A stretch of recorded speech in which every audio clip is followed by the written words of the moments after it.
recording on the cloud. There we go. Okay.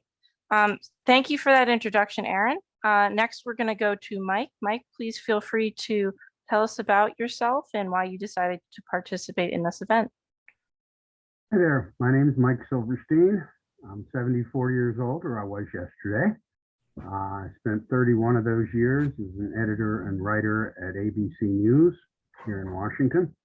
My partner Tom and I had celebrated 40 years together in September. I guess I don't do a lot of moving around, and I've been an ANC commissioner. I'm in my 20th year as an ANC commissioner representing 2B06, which is DuPont Circle, DuPont West, and the Golden Triangle. I've been involved in this type of work, I think, because of some events that happened that were almost magical on my 70th birthday, and I'll get into that later. I can tell you that last week I've got a little bit of tan. I came back from I was in the desert playing golf and down there during Coachella, and it's not a bad way to be. I mean, you know, and I was rather stunned, as I told some of you before the event here, to watch Harry Styles up there with Shania Twain. He's 28, she's 56, and they made magic together, and she's twice his age. And to see Billie Eilish up there with Damon from Gorillaz, who's more than twice her age, and then to see Harry doing with Lizzo doing "I Will Survive," which was the gay anthem of the 70s and certainly the 80s. Suddenly, I'm realizing, you know, we have things in common. That the wall that was there, which is sort of like the wall that was there when I was young and not able to come out, was, you know, the wall between gay folks and straight folks has come down, or is coming down. And I had my own experience with that 4 years ago, and we'll get into that and how that changed my life. Let's move on. Thank you, Mike. Next, we're going to go to Wes. Wes, the same question goes to you. Wow. What do I want them to know about me from the past? I came out in the late 60s. I knew that I was different from the age of 6, but I came out in military school, and then I actually came out later in the 60s at American University, as a matter of fact. Yeah, I was at AU for a year. I worked for NBC, WRC TV here in DC for 30-some years as an assistant producer. And I also did a lot of theater, local theater work during the time that I was working and so forth. And when I was younger, I used to help a lot, even though I was older than them, I was younger. I used to help a lot of the homeless kids on the street and take them home, give them a meal, money to get back and forth or whatever they may be trying to do, try and get them out of trouble, etc.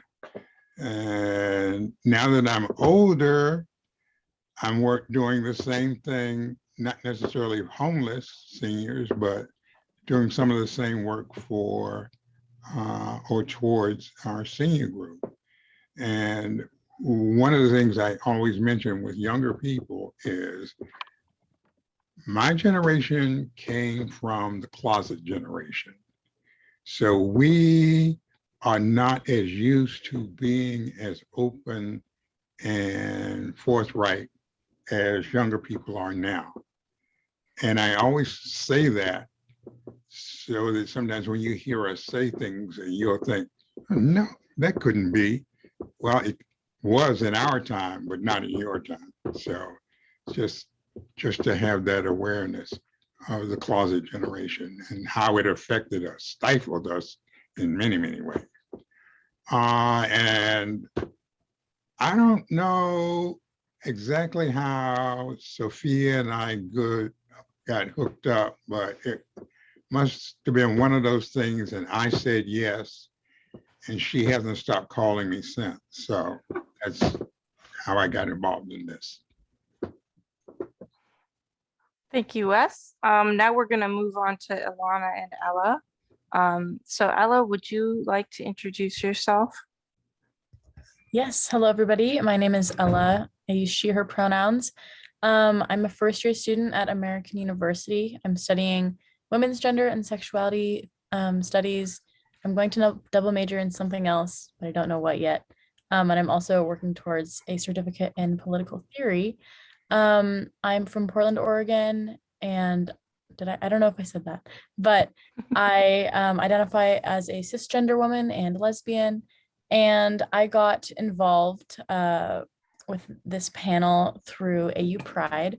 Up until Monday, I was AU Pride's outreach, community and outreach coordinator, which was really great because I got to work with a lot of other affinity groups on campus to plan events and things like that.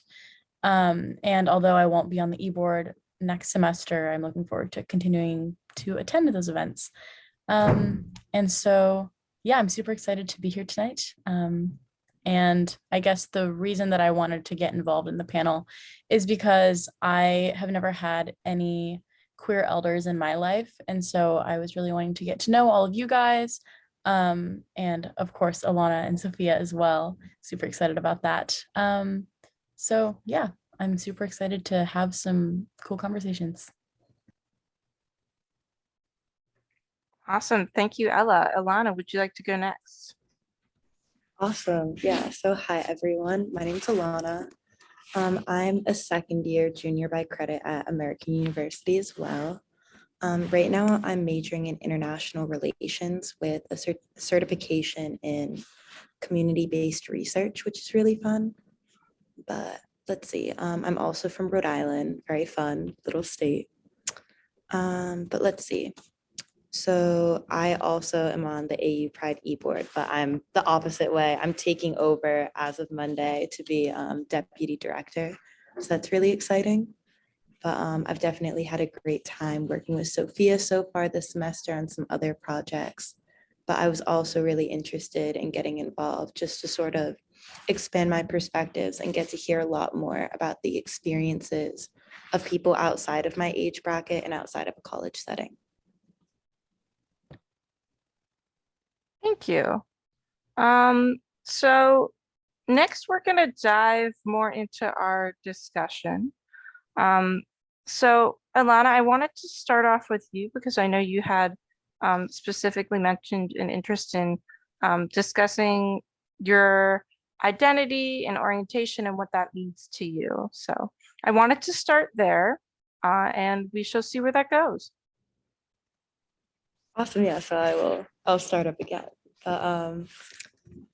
So I identify as a cisgender woman who's asexual and biromantic. And I feel like that's really important to talk about because of the difference in sexual identities and romantic orientations. Because for a lot of people, both in and outside of the LGBT community, those identities line up. For example, being someone who's sexually attracted and romantically attracted to the same gender identity. But for myself, what that means to me is that in my experience, while I found myself romantically attracted to numerous people, regardless of gender identity, I've faced a lot more criticism and lack of acceptance within the LGBT community based off of my asexual identity.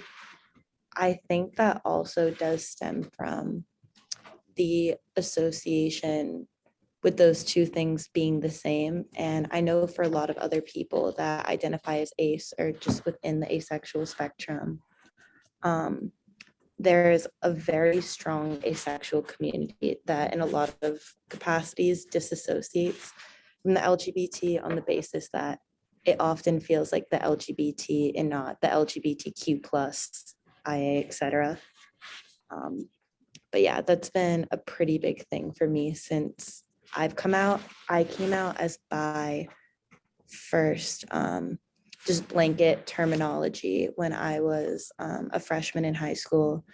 And in my experiences with a lot of the women I was dating, and as I sort of thought more about my identity throughout high school, the asexuality became a pretty big component of how I wanted to express myself to other people. And finding that terminology definitely meant a lot to me because it's not really something that I feel like is like a heavily proliferated topic, both in and outside of LGBT conversations. Can I ask you a question? It seems to me that there's a lot of judgment in that our community is very judgmental. And also that our community is very, very sure of itself at a very young age and judgmental then. That people are afraid, you know, that if I were to say to someone, well, this is, you know, you be who you are now, and you may someday decide that, well, maybe you're not bi, maybe you're pan, because I've seen this happen.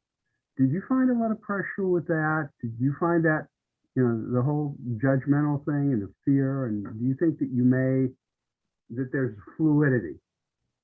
You know, the whole difference between change, which in a way is a word that can be used to harm us, and be fluid, which is you know what I'm saying? Yeah, I think I totally get where you're coming from. I agree that like there is a lot of fluidity with not just terminology that people use to express themselves to other, but also fluidity in how people feel and identify regardless. Because in my own experience, I've had fluidity in my own identity as I've come to grow as a person. And I do think that there is a lot of pressure sometimes to look at self-labels and self-identification as a binding thing. But it's the way I've rationalized it is it's terms I use to make myself more comfortable and express how I feel and how I express to other people. And those terms are for myself, right? So if I feel differently at any point or need to use different words, like if anything changes, I always have the option to do that. But I do agree that a lot of people delegitimate that fluidity as like, oh, make up your mind. You need to know how you feel right now. And it puts a lot of pressure on people to use labels in a very binding way versus as like an accessory to themselves.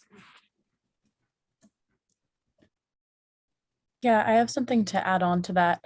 I've had, I guess just honestly one, which I'm thankful for because I haven't had to deal with it ongoing, but one circumstance in which I encountered kind of that queer judgment using labels, which is something that I think is kind of like underratedly happens in the LGBTQ plus community.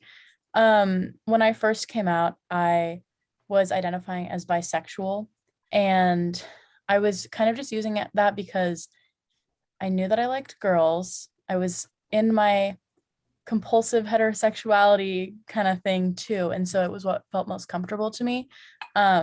Instead of going from like 0 to 100 meaning gay.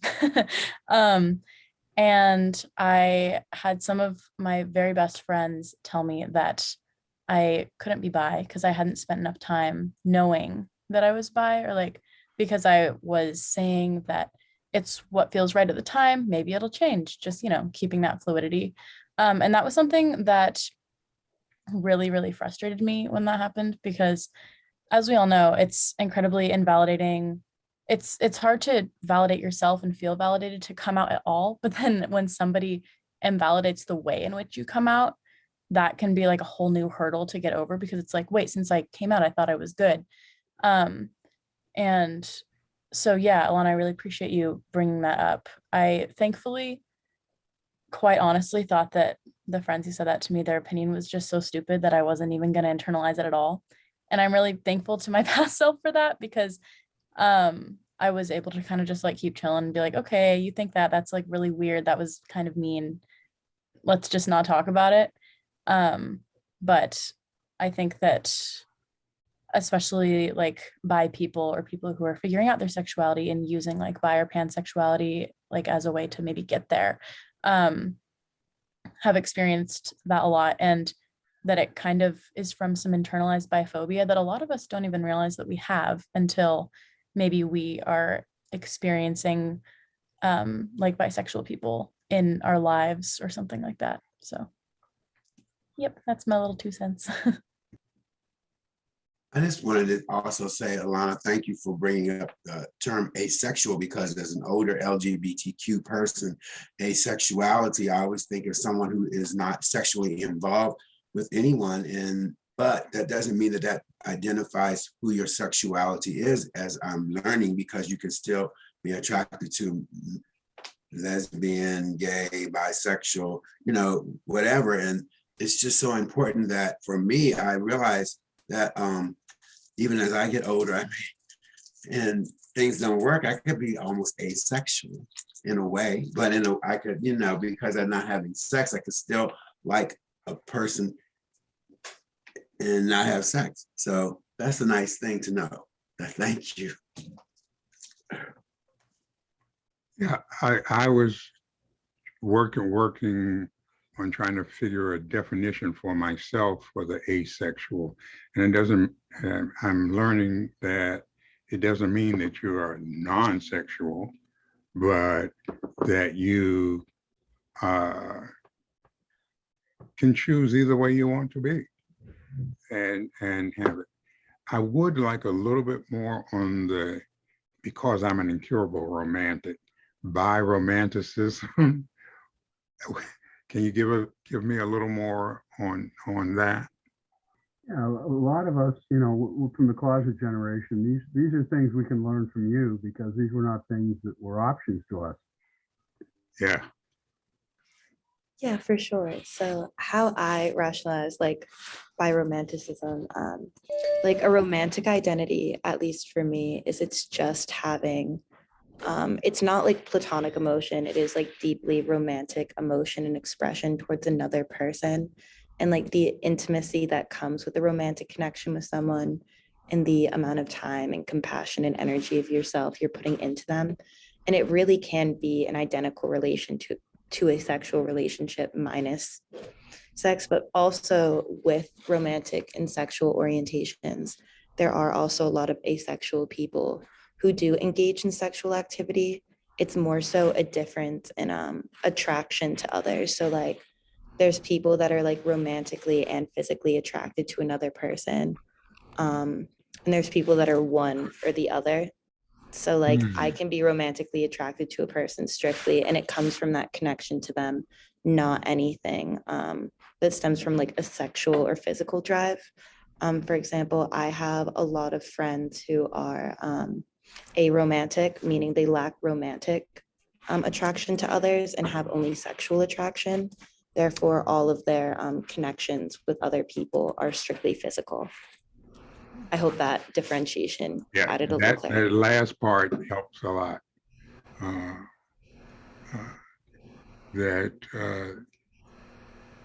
they can be romantic as a relationship and or sexual too, but they could be like I say, I'm an incurable romantic, so I have to work on that word, because I'm a romantic, I'm a slob at it too. So yeah, thank you for that. Yeah, no worries. So I have a question. Alana, can it also be that you can just be platonically connected to somebody? Would that be more the romantic part of it without the sexuality, the sexual part of it, or no? Yeah, so I think the big thing too with like romantic and sexual orientations is it's very interpretive. So for some people, like a romantic identity could potentially be a platonic connection. I feel like it's just something that's like differentiable per person, because like it's really how you contextualize that emotion to yourself, if that makes sense. Yes, thank you. And while we're talking about labels, I'll sort of jump over, and Ella, could you give us a good definition of compulsive heterosexual, and then you're coming out using labels? All right. Yeah, absolutely. So the way that I see compulsive heterosexuality from my own experience is basically convincing myself I was straight. So that's the compulsive part, is automatically through like socialization, I guess, believing ourselves to be straight.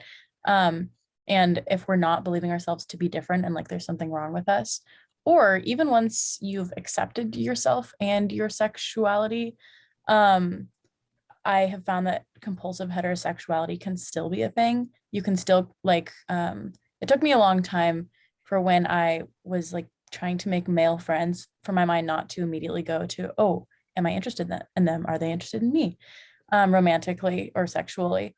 And so that's been like a really interesting journey to go down. And I would honestly say that in the past, like, I guess just since I've been to college, and I'm in my first year, so it hasn't been too long, I've seen like the biggest decrease in compulsive heterosexuality in my life, which has been really refreshing because my whole life I was telling myself, without even realizing, that I needed to be attracted to men when I wasn't. And that kind of played in when I was using the label bisexual when I came out, because it allowed me to still have that safe space of being attracted to men, while also kind of exploring the part of me that was attracted to women, which like is the whole part of me. And now I know that. But I think that is like kind of an interesting concept, that because a lot of people then will view bisexuality as like a cop out, which it's so complicated because obviously bisexuality is real. For me, it wasn't, for my own identity. But there's a lot of really interesting layers there. I hope that helps. Yeah. Clarify. Yeah, that does. Isn't that sort of like the Kinsey scale, where very few people are a 7 and very few people are a 1? But, you know, I know any number of people, including some who are relatively well known, who were gay and or lesbian, who hooked up and when they were younger and came out later, and they were perfectly happy as young friends, and in fact went to proms together and may have even engaged in sex, and they were functioning as heterosexual because of the pressures on them, and they may have enjoyed it, but that wasn't really their main orientation. Yeah. I mean, one friend of mine who's non-binary described me as a functioning heterosexual, who, you know, a gay man who was a functioning heterosexual. That it wasn't what I really wanted, but it did in a pinch. And for me, I'm glad you helped me to understand that, because I realized during my working years in employment, even though I was in television and radio industry, it took me a long time to realize why men would not be friendly with me. I didn't know how I came across the people. I always thought I was sort of shy and retiring, but obviously I wasn't. And particularly at WRC TV, I was good friends with Jim Vance, and Jim Vance and I hung out together, and well, we didn't hang out together, but we talked a lot, and one or two others. But some of the guys I would try and be friendly with just to say I have men friends, so to speak, that compulsive need to be heterosexual, and it just would never work. They would, be nice to me and so forth, but it would never work.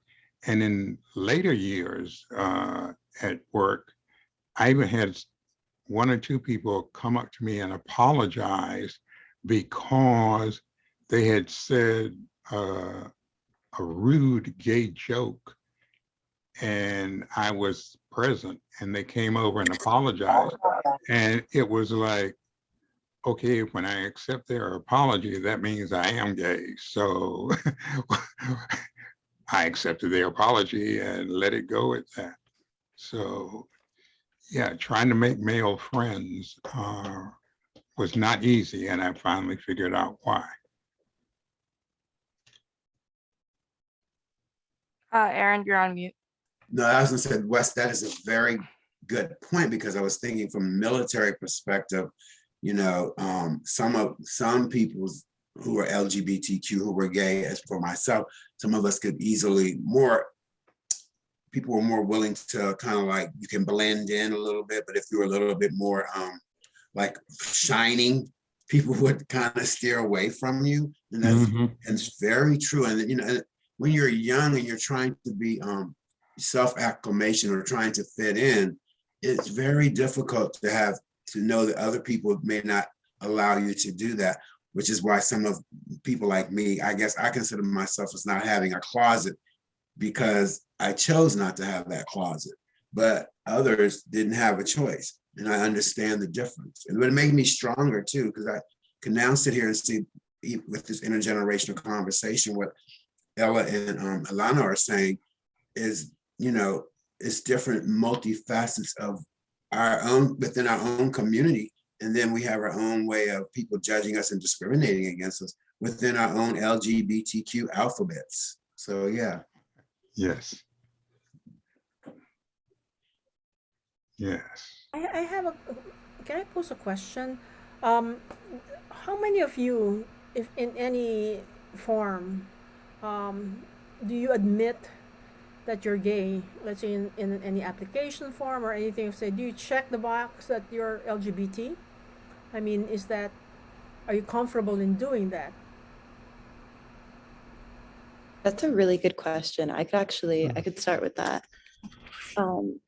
I base like my resume, right, when I turn it in, and all of like my LGBT affiliations, like AU Pride or like my work with Capitol Hill Village, it's contingent on what I'm applying to, which is sad to say, but like certain jobs, certain volunteer opportunities, I'm very open with it. But with a lot of other positions, I'm not. Like a lot of things where I know the people who are selecting me, like I try to put myself in their position, and I do make assumptions about what I think they would think of me. And I don't falsify and say like, oh, like I'm straight. I just don't put anything down correlating to it if I'm afraid it would cause discrimination. Would anyone like to add on to that? I know, Alana, you specifically wanted to talk about this, so I'm glad that you brought that up, Elizabeth. I would use the term acknowledge rather than admit, any more than I would admit that I'm 74 years old or admit that I have brown hair. It's amazing how my life has changed over the years. And I've told this story, Sophia's heard it. When Stonewall happened, I was just mortified and transfixed. Like, what is going on here? Because if I were to speak out at that time, just even speak out, any hope of a career in broadcast journalism would be down the drain, that I would have lost a lot of my friends. I certainly would have probably been kicked out of my college fraternity, would not have been welcome in a whole lot of sporting things, athletic things I was involved in.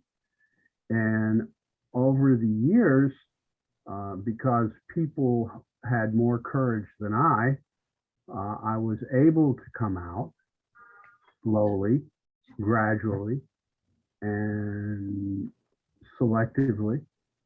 And I, I see it as a part of me, and there are times when people need to know it, and there are times when it is of no real interest or importance or value. You go to McDonald's and you order, you don't say, I'm gay and I'd like to have a Happy Meal, and also it's just, it's there if you need it. I mean, the big change that I've seen, and I'll get into this later, is when I saw people who, 40 years after Stonewall, had trampled down all the barriers that I was faced with, and that the world has changed. And people like Wes and Aaron and I, we grew up in one environment, and we're used to doing things to protect ourselves that people like Elena and Ellen don't have to. And that's a huge change. That's a sea change in our world. But it seems that Elena is also apprehensive in doing that, right? It's not something that you normally would a- automatically do. I think it's still there. I mean, I think it's, and I can relate to Elena. I wouldn't. There's some certain jobs that I would say yes, and there are certain jobs that I would say no. But it's certainly not as free, I think, as we would still like it to be. It's certainly freer than what we're used to. Um, Well, Wes can probably talk to this as well. And when we do, first of all, Wes, did you work with Wendy Rieger? Yes, yes. Let's break here for 2 minutes and talk about Wendy. uh, We really have to do this. She was the greatest ally we've ever had. But you Yeah. might want to give some context, Mike or Wes, because I'm not sure if some of us Yeah. younger folks really know who that was. Wendy Rieger was an anchor woman at WRC TV, and she has been a journalist for a very long time, and she recently passed away due to cancer. But she was one of our biggest allies. She was always in the reviewing stand during Pride, calling out the various organizations and so forth. And she liked to embarrass me when I would come by with AARP, and she'd yell West and wave at me, and I used to like, okay, fine, yeah. But she was truly an ally of ours for a long time. And she was also an immense animal lover for cats. That was her other big thing. She and Betty White could be totally at ease with all pets, cats, dogs. And her personality was, with me, she was really kind of like an older sister, even though I was older than she was. It was like she was like an older sister, and I could talk to, and I could freely talk to her. And I wouldn't necessarily say, because I'm gay or anything, but she knew, and we talked openly. And she will be sorely missed because of her personality, because of her care for animals and the LGBT community, because she did a lot of things for us that we will never know about in the background. She hosted the Smile brunch, the Sexual Minority Youth Assistance League brunch, for almost 20 years. One year they asked her to do it, and she kept saying, "Can I do it next year?" And that was their big fundraising event, and that was the kind of thing. She was a fierce ally. You didn't have to ask her. She was just always there.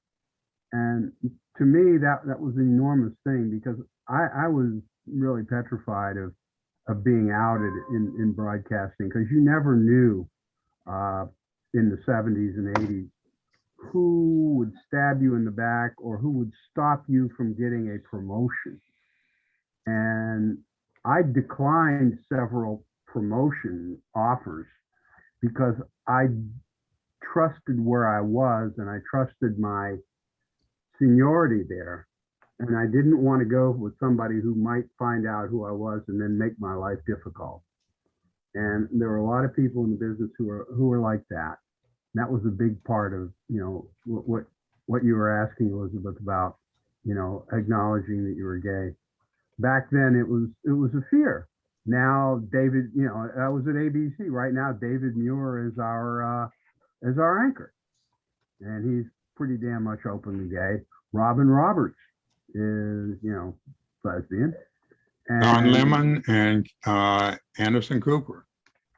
And Stephen Portnoy, with whom I worked. But, you know, a lot of us had to keep it quiet back then. Now, I don't want to cut off our conversation, but Wes, I wanted to see if you wanted to answer the original question before we move on to another topic for our panelists, which was about, you know, being out and your personal experiences in the world of the media.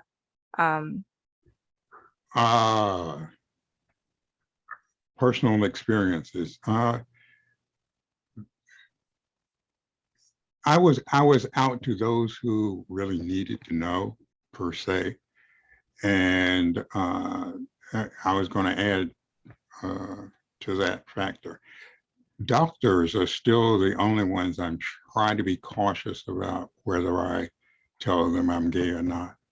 And the few doctors that I have that are close to me that know that I'm gay, if they recommend me or refer me to someone else, I ask them, will they accept me as I am? Will they be okay with my lifestyle? And usually they will say, yes, I wouldn't refer you to anybody who wasn't. But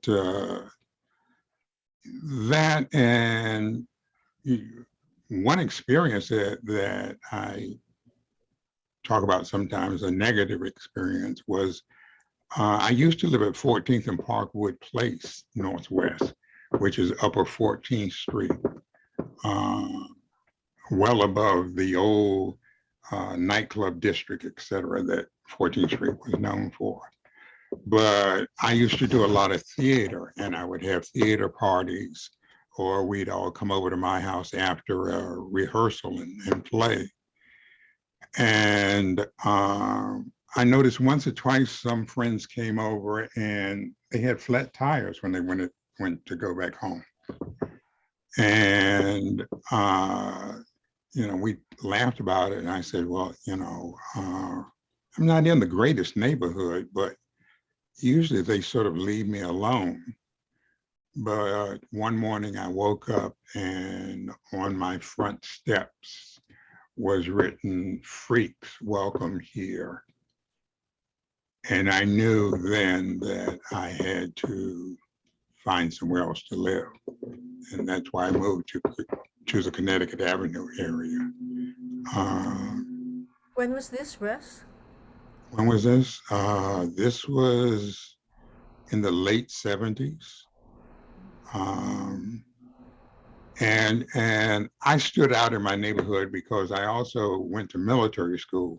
So when I would come home from military school, I'd have my uniform on. And in a Black neighborhood, being in a military school uniform, I mean, sore thumb is not the only thing that stuck out, you know. But the theater group and so forth, it's, so I moved. So that's one of my more traumatic experiences of early gay life that I had to contend with. Is that more what you were asking for, Sophia, or am I missing something? No, I mean, whatever you have to say is there's no right or wrong, Wes. Okay. I'm curious, to the younger girls, or the younger crowd, do you guys ever have experiences like that now since everything has been sort of like the gates have been opened? I mean, do you experience that, or have you experienced that? I have not experienced something as like horrific as Wes's experience, but the closest thing is I left my church that I grew up in. Um, a predictable thing for queer folks to do. Because I worked for a long time, I guess all through high school and at the very end of middle school to make my church more progressive.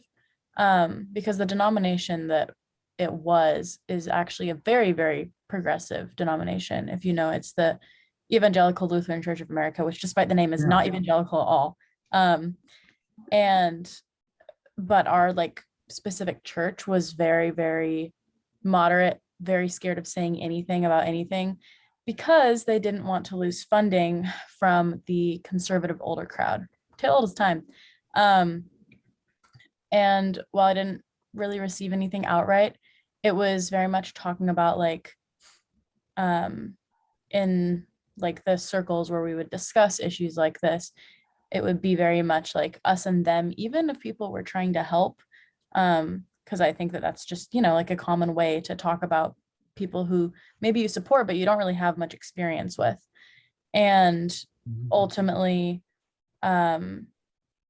I left the church just because like it was gonna burn me out. And I was like, well, I've tried for like 4 or 5 years, gonna be done now. Because if that's not working, I'm not willing to burn myself out for it. You pick your fights, you pick the hill you're going to die on. Yeah, It's- exactly. You know, this isn't worth it. Yeah. So, Sophia, you had some other questions or some other?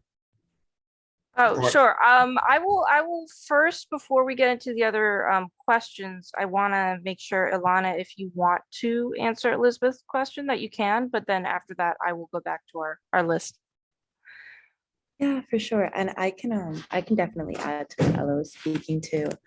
I also I was raised in church the whole way through. And in my church specifically, I tried to come out to, because like I was in a youth group for like the people that were under 18. We met separately to do events and stuff.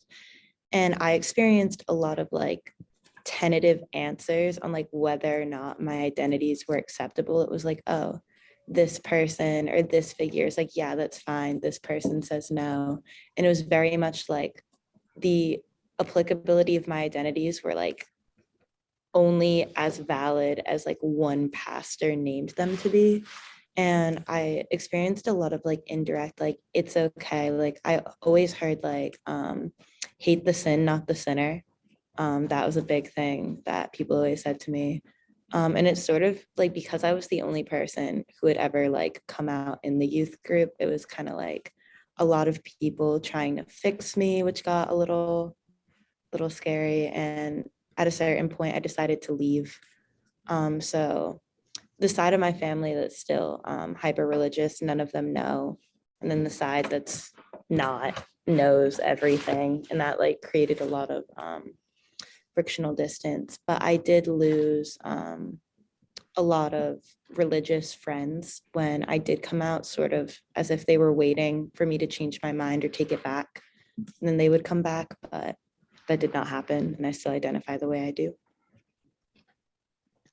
And I'll toss in the Black community, the church can be really horrible. In fact, there's a documentary, I think it's called You're Not Alone, that talks with individual Black gay people and how the church affected them. And I thought about trying to start a gay or LGBTQ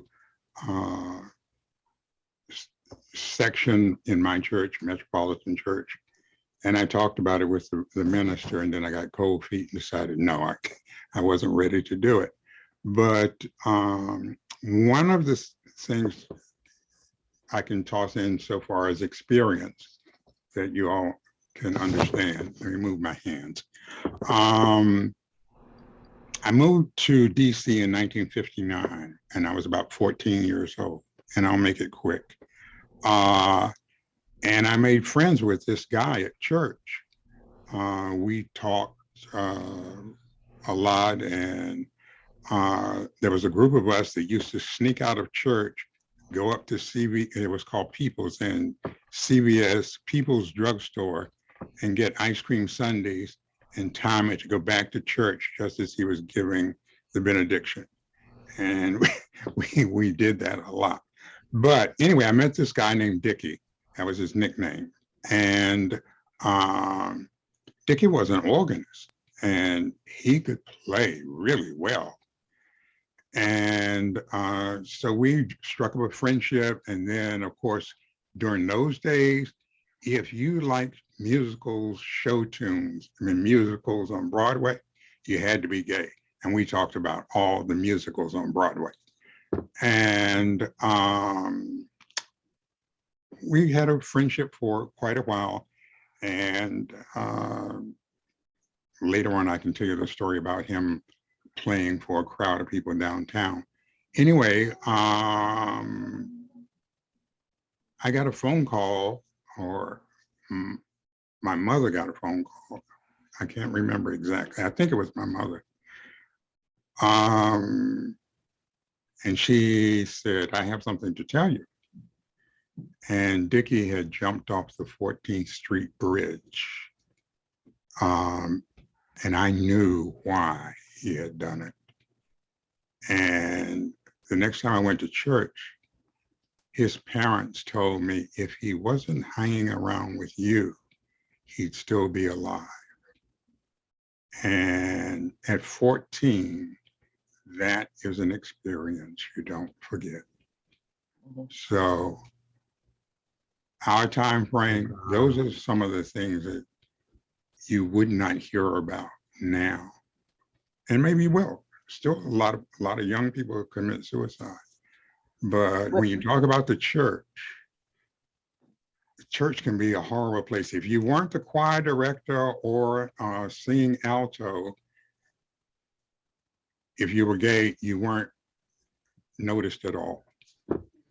And even if then, I grew up in Lynchburg, Virginia, and it was just horrible. You know, I would have nightmares and things because they put the fear of God in you. Even today, I shy away from people that are very religious. I'd say that I grew up in a cult. They call it Southern Baptist. It was a cult, and even so, when I got ready to get baptized, the minister almost tried to drown me 3 times, and but it's it's not the religious thing for me is not a good thing, and I try to stay away from people that even I respect people for they can have their faith and do that, but people that wear it on their sleeve or whatever else, and they have objections about who I am based on what they think are their wrong way teachings. And so to keep my own self safe, I try to stay away from people like that, because I find that they don't think rationally. And even as a older young person, I would say after when I was going to college, and I enjoyed Bible study because we were forced to, we went to church 3 times a week. You know, you went on Mondays, you went on Wednesdays for prayer service, you went on Sundays to church, and then you came home and you went back to evening service, or they even have other young people's things. And where I live, there wasn't much entertainment, and I'm old enough that there was segregation. So in the summers, you went to vacation Bible school. But I tried to be in Bible study as a young college student because for the theological for the stories, but it wasn't acceptable because people were always trying to save me or try to change me.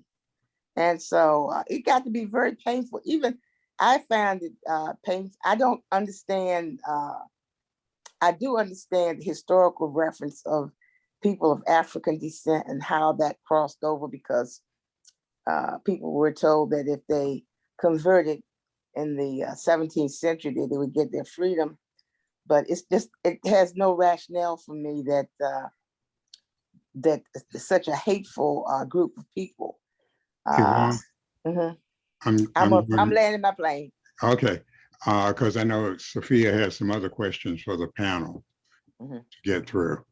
Thank you, Wes. No, but Yvonne, I really appreciate you adding your experiences and story to our discussion. And for at about, I'm gonna give about like 10 more minutes of discussion, then we can do more of an open, full group discussion questions. But that's just a warning to everybody that we'll have only 10 more minutes of panel discussion. And also our event is scheduled to end at 7:30. So, but the conversation that we were having has been great so far. I wanted to shift us a bit towards some of the topics that Wes, Aaron, and Mike had wanted to cover, and that has to do more with the experience of being someone who's LGBT and aging. And Mike, I wanted to start with one of the questions that you had asked, and if you'd like to start by answering this one, would be to answer the question of, it's not a question really as much as it is a statement. Can you share what has surprised you about getting older as someone who identifies as a gay man? And anything specifically that you think would surprise folks to hear about? I think it probably, my 70th birthday which was 4 years ago, yesterday, was probably a turning point in my life. And I've been an ANC commissioner for 20 years. My single member district is where the Pride Parade would always step off. And so I was given the opportunity to suggest who we would have as our honored guest in the parade for a DuPont Circle Advisory Neighborhood Commission. And our guests ranged from Frank Kameny to a 91-year-old gentleman who did a commercial for marriage equality, a straight man, to a young man who was a scientist and was still in high school, to in 2018, we were going to name Emma Gonzalez, the young woman at Marjorie Stoneman Douglas High School with the short hair, but we couldn't reach her.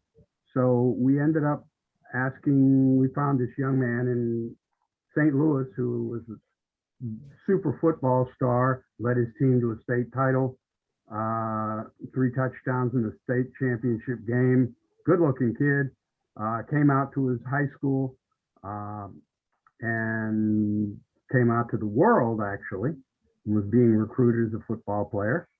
And we said, the story made the national news, and then the Westboro Baptist Church came and protested him. And he and his boyfriend, who was the captain of the swim team and valedictorian, organized a counter protest that drew 1,000 people to 11 for the church. We said, we got to invite this kid.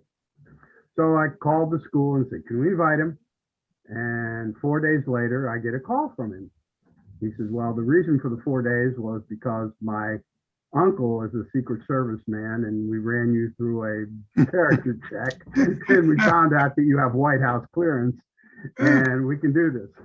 Well, we invited Jake Bain and Hunter Sigmund to our parade, to the Pride Parade in 2018, and Hunter's little redhead and Jake, the football star, is the one next to him, and they're just terrific, wonderful kids. And we had a great time with them, and I realized then, and this is something I talked about before, when I was their age, I was terrified that I would lose all my friends, that I'd never be able to play in athletics. He has a gay brother. His brother John is married, and they're adopting kids.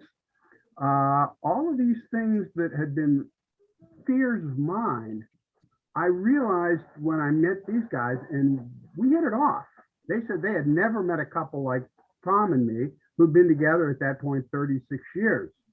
They'd never met an older couple. And they had a great time. And a couple days later, I got this letter, and they went back after what they said was the time of their lives. They were about to go off to college, different places. And I got this letter from Hunter. And I need to read this to you because it's pretty amazing, because it tells basically, and this is the thing that surprised me, that there may be ageism in our community, but there are things we can give to one another. And this is a Xerox copy of the letter, which was on a little card. It says, "Dear Mike and Tom, words can't come close to expressing how grateful I am for the opportunity you gave me last weekend. I still am struggling to put words together to describe the whirlwind of emotions that resulted from the parade. Although I'm unable to write an eloquent and reflective note," bullshit, "as I am still speechless due to the parade, I will try my very best. I was in 6th grade when the jocks at my elementary school called me gay for the first time. At that age, I really didn't know what that meant. And I hadn't hit puberty yet, so I had no idea that I was gay. But as I stood there on the football field, I felt insulted and hurt. From that point forward, I took gay to be an ill-spirited, demoralizing insult. As I started to realize my sexuality in 7th and 8th grade, I made concerted efforts to dress and act as straight as possible in fear that I would be called gay. I know this is sad, but hiding my sexuality became my sole goal for so long. It constantly consumed my thoughts and relentlessly ate away at me. That was my life until Jake popped in during the summer of 2016. Falling in love made me fearless, and before I knew it, my family and friends all knew I was gay. Even though I was met with, "I know this is a phase," from my mom, and better yet, no response from my conservative 83-year-old grandfather, I finally felt free. I was finally happy in my own skin and finally stopped viewing the term gay as an insult. Since then, I have been openly and proudly gay. At times it is hard, like when an international hate group comes to your high school to protest your relationship.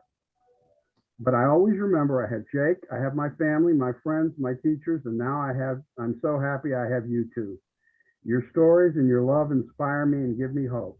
You have taught me to be even more fearless. I didn't really know how I was going to end this letter, but I knew I wanted it to end like this. And listen to this. Sitting in that black VW convertible and parading around 100,000 people was representative of my victory over my coming out struggle. I never could have imagined I would be in the Capitol Pride Parade. Everyone tells me I'm brave or an inspiration or a role model, but I don't see myself as any of that. All I am is a man who understands that love is love, and if I am seen as brave or heroic for that, then we have a long ways to go. So thank you for an unforgettable weekend. I will never forget it, or you too. I will be visiting soon and keeping in touch. With much love, Hunter. They have stayed in touch. Hunter graduates from the University of North Carolina Honors College in 2 weeks. He's never had anything lower than an A-, never had a B in his life. Jake played football at Indiana State, decided he'd had enough of football after 1 year. He's now at St. Louis University, or rather University of Missouri at St. Louis, UMSL. They both are honor students. They're not together, but they both have boyfriends together. I mean, being separate. But we are extremely close friends with Jake's grandparents. We have worked with them both, and they taught us an incredible amount about ourselves and about how things have changed. And we have provided them with support and with understanding. And when they've been through crises, they call us. That the thing that surprised me was that here I was 70 trying to figure out what I could do with my life. And, because 70 is when, you've got your biblical 70, you're playing with the house's money. Every trip around the sun is a victory lap. And you're wondering basically, do I have any value and do I have any relevance? And being able to provide just support and help to young people and to others for what what we've gone through was a surprise. And it's been, to me, these 4 years have been incredibly rewarding and continue to be. That's a great story. Yeah, That is truly intergenerational at its best. At yeah, its I best. really appreciate you sharing that, Mike. When I met them, and this was a shocker, that I realized that all of the things that I had been afraid of when Stonewall happened, that the fear that I'd never have a job in broadcasting, and now all the people I'm working with, there's so many gay people there or lesbian people there, that I would never have, I came out to my fraternity brothers, thanks to Donald Trump, which is another story. And it really was thanks to Donald Trump, the son of a, and I found out that I was not the only, that I was not alone in the house, that others, who had been married, were gay, and that all these fears that I had changed. They weren't there anymore. And this provided me, Jacob and Hunter provided me a sense of freedom that I'd never had before. Yeah. And I apologize, I'm going to interject for the sake of time. I want to make sure that we can wrap up and get to Aaron and Wes to answer the question that I had asked. And then we will leave the last bit of our conversation here for a more open discussion with the rest of the folks who've attended. So Aaron, I'm going to start with you asking the same question. For you, is there anything that has surprised you about getting old as someone who is in the LGBT community? Well, I'm surprised that I've made it to live this long and still have some dialogue with, especially now with younger LGBTQ members of our community. And it's not like apples and oranges. We're still fighting for the same thing that I fought for, from Stonewall, being the first person LGBTQ people to be openly, or somewhat openly, serving in the military after I got out, and to be okay in my skin, and now I'm on the other side. There are a lot of us, unfortunately, who have to go back in the closet, or choose to go back in the closet as they're aging. I don't know how that's going to happen because they didn't have a closet. So I'm so glad we have the platform like we're having tonight. And just what Mike had shared with with Hunter and the two guys that he met, young guys, and they wrote that letter. It's a connection there. So, everything was done for a purpose. I'm standing on somebody's shoulders, and somebody is standing on my shoulders, and somebody will stand on your shoulders. So we need to remember that this is our legacy. So that's what I've learned as I start to get older. And I also think it's no longer an elephant in the room. It's just who we are. Thank you. Nicely said, Aaron. And Wes, I'm going to turn it over to you as well to answer the same question. What has surprised me is how many senior LGBTQ people there are, and that are willing to come out for groups like this. And for every one of us that's here, there's probably 5 more that don't come out, that are still in the closet, and they need the help to get out of the closet. Surprise, one of the things when I'm on the subway, pre-COVID anyway, and I'd see 2 guys or two girls holding hands or hugging on the metro, I have an immediate flashback to when trash was thrown at me and a friend on the metro. And he had a short temper, and I knew that they were going to throw the trash. So when the door opened, I pushed him out, and then I jumped out. And he was like, "What'd you do that for?" I said, "Because the trash was going to hit us, and I knew you would turn around and want to fight, and I didn't want that." So that's another surprise that I have found. And the other thing, Ella and Alana, how grateful I am that you two are here and sharing this. And we definitely hope to expand it and to get into more concrete ways that we can help you with issues and you can help us. Because as I tell the joke, when you're gay and old, you do not turn into pixie dust and blow away. You are still here and active and participating. Thank you. Thank you for that great note to wrap up on.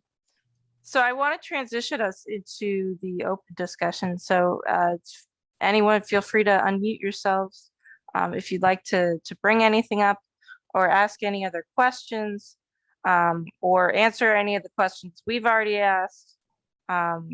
Feel free now. And like I said, we'll wrap up in about 15 minutes. I would add to what Aaron has said. It's not just our legacy; it's your inheritance. This is what we leave you, but it's not there forever. A lot of things have happened, even in recent weeks, with what happened with Disney and Don't Say Gay and bringing in the term groomer. The shit's going to hit the fan again, and the things that we had to fight for, you're going to have to fight for. And we're going to need more than anything else to forget about the divisions within our community, because we will all be under attack. We have seen it. Wes, agree? Yep. It's coming. Yes. And, Yes. you know, get ready for it. And we need to be united and in solidarity. And the idea that we would be divided by, you know, by anything, including race or status or politics, which is really the big divisive factor, left or right, we're all going to be under attack. Trump gave a license to those that are haters of either race, sexual orientation, ethnic, whatever. Trump gave a license for the people who hate to express their hatred, and they are doing it everywhere. And so one of the other things about this group that I hope is that we can form some continuous associations, because we're going to have to fight, and luckily we're here in DC with Congress, we're going to have to fight for all the basic rights that we had that are being taken away. We got to start almost all over again. You know, a classic example is Roe versus Wade. I mean, that is being threatened now. I mean, the perspective of a woman is being challenged 100% right now, it seems. And if you're a gay woman, it's even, and you're gay. Well, during my time, the hardest thing was, you know, our heterosexual men approaching gay women, and it's a whole different interplay. With men to men, it's violence. For women, from men to gay women, it's not only violence, it's it's sexual violence. So you know, not to scare you guys, because it's not, but it was during our time. It was when we would go out. It's actually very heartwarming to see the young able to kiss in the street or hold hands, because, you know, during our time it was a big deal. I mean, just to hold hands was a big deal. So it's really empowering to see the young kids do it. I think. But Wes is right and Mike is right. We really have to maintain it, because it is being threatened. And that Roe versus Wade, as I mentioned, it was like the first door that kind of opened certain things for politically, for many things, and then and they're trying to close it, and it's just it's unnerving.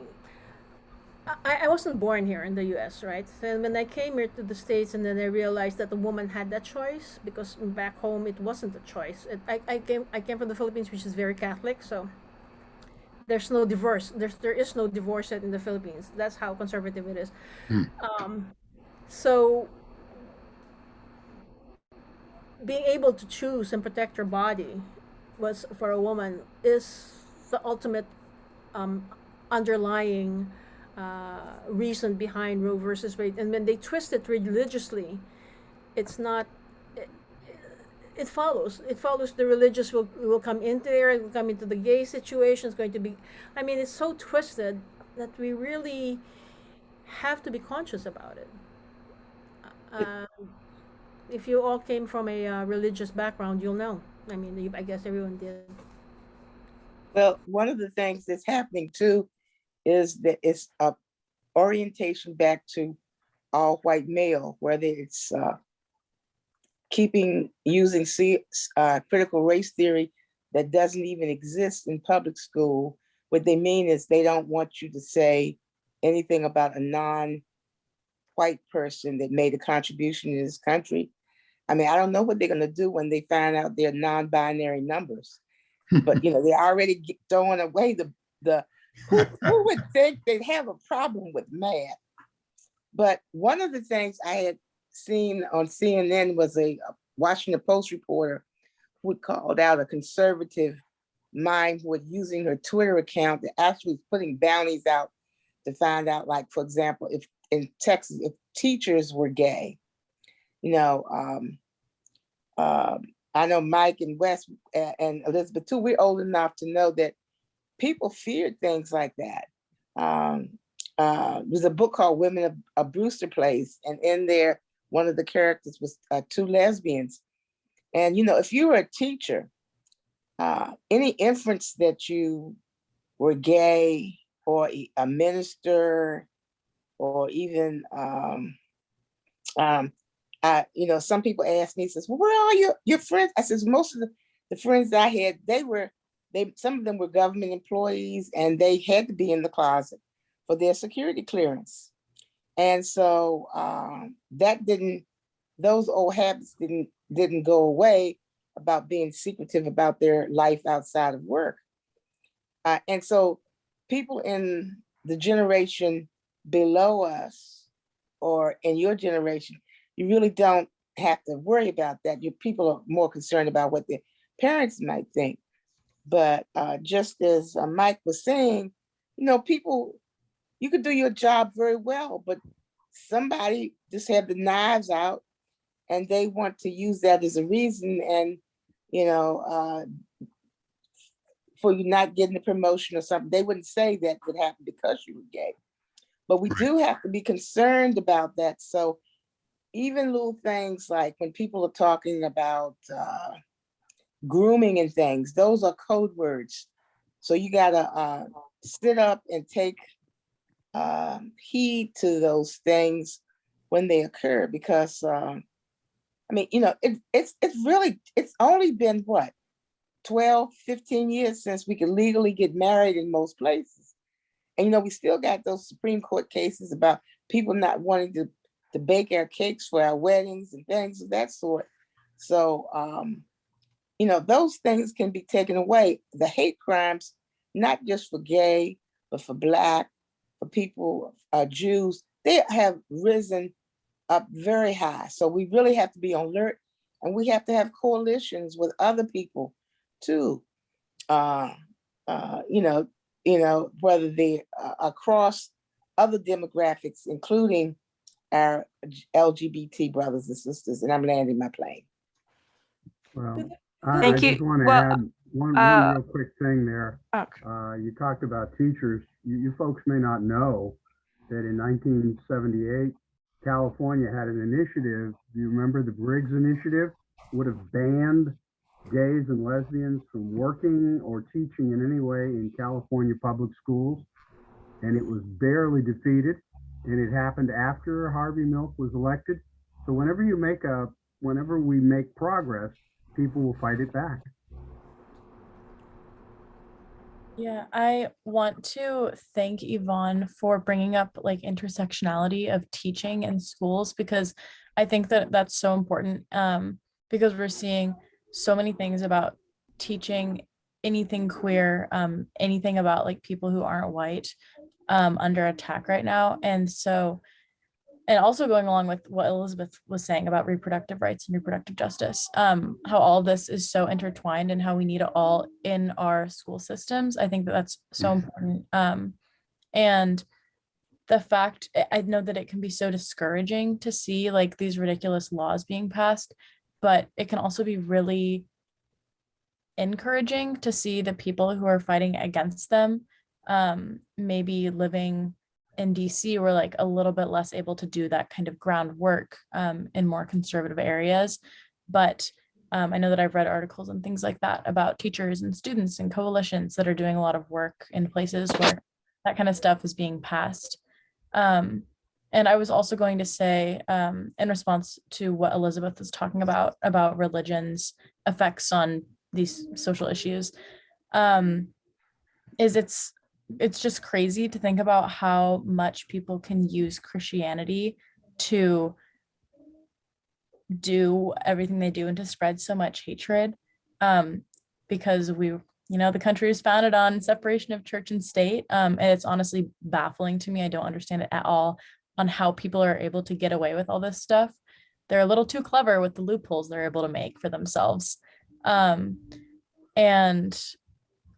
moving into something else, I know that we don't have a whole lot of time left, but I just wanted to ask all of you how and if you feel you've been able to make a difference with like your queerness or with your other identities in your workplaces, because I know that closeting can unfortunately be kind of like necessary, like a lot of you talked about, to maintain your employment, and keep moving up in the ranks. And so I was wondering how and if you felt that you've been able to make an impact in those areas of work. And this will probably be the last thing we discuss before we wrap up. I'm happy to just go through and call each person if you all feel comfortable with that, so I can make it easier. Okay. Okay. So first person on my screen actually is you, Wes. I'm going that way. Yeah. Well, I've been in retirement since 2009, but let's put it this way. When I was working in the 70s at WRC TV, there was a reporter who was going to do a story on AIDS, and the cameraman refused to go with them and they had to call in the union lawyer, etc. And it took him almost 3 hours to resolve the issue, and he finally did go. But contrast that with when I left in 2009, they had done several series on new treatments in HIV and persons, and they were interviewing persons that had been long-term survivors. So I don't know whether I had anything to do with that, but I certainly overall was treated very well and was not necessarily verbally out, but people knew. And Ilana, you're next. So I guess you can either talk about personal experiences that might relate to this or your thoughts on the future. And if you would like to phrase your response towards that. Yeah, I think a big thing for me is I guess it's like more of a goal stemming from that, because like I can't necessarily dictate how I would influence a workplace I haven't been in yet. But I will say this upcoming month of May, I'm going to Sierra Leone to do policy work with like implementing equalized education opportunities for like LGBTQ youth, because most women, most LGBT people, and anyone who has any physical or developmental disabilities are normally barred from education. And most people also don't get past like sixth grade. It's like a big goal for me because I'm going into international development and international education development, is equalized access for LGBTQ youth and making sure that education is inclusive, not just in acceptance, but in content, and making sure that LGBTQ identities are being like taught and amplified from a young age, because I think that would mitigate how much adult instruction we have now, because a lot of people are like learning, and like obviously like that makes sense for now, but in the future it would be great for people to learn a lot more when they're younger. Thank you, Alana. And Aaron, I have you next. Yeah, first, Ilana, that's really good because I have a friend from Sierra Leone. So yeah, I'm glad you're going there, and that's wonderful, the policy work you're doing. But for me, I would say I served the military when we were unfit for duty, and I made it through, and I made it to the other side, worked with the Clinton administration and saw the implementation of Don't Ask, Don't Tell. And now that was repealed and we can openly serve. And I sit here to be a advocate for how we're going to live when we get older. And you do all this through, I think for me, surviving, pause, noticing, and choose some techniques to breathe and to just carry the red stained flag if you have to, because it's all a part of who we are now. Thank you. You forgot something, Aaron. What? Proud to serve. That's Proud. right. Tell them Proud about to it. serve with pride. That's right. Tell them about it. And there were a couple of other cases like that where it was like a Hammond turn, you know, where the gay community, we help one another. The only other case where I did anything is I learned about from people that there was this new drug that was helpful called AZT, azidothymine, which was the first AIDS drug that actually did any good, even though it lost potency over time. And I contacted a bunch of people, including people, you know, that and I was able to find out there was a guy from Florida who was sort of the poster boy. His name was John Solomon. And he had written his will and was ready to die. And they took his drug and now he's running marathons. And he's coming up and he's here. And I sent out a note to people in the Bureau saying, this is quite the story. And nobody wanted to cover it. This is what exactly was West. So I ended up saying, well, I'll cover it. I went over and did the interview, and there was a radio engineer who was a lesbian and a television cameraman and shooter who was gay. And the three of us went over to wherever the hell we went. I think it was a Holiday Inn out in Bethesda, and interviewed him. And that really was, and the tape ended up being used, I think, on 2020 or something like that. But that was the only case. And I still never came out to anybody at work. And I still never had the guts, but I had to do that story. And I guess that's the paradox of it. I wanted to come out, but I always feared that it would be used against me by people who would deny that it was used against me. Thanks, Sophia. And thank you, everyone. I'm going to wrap things up there. I'm going to stop our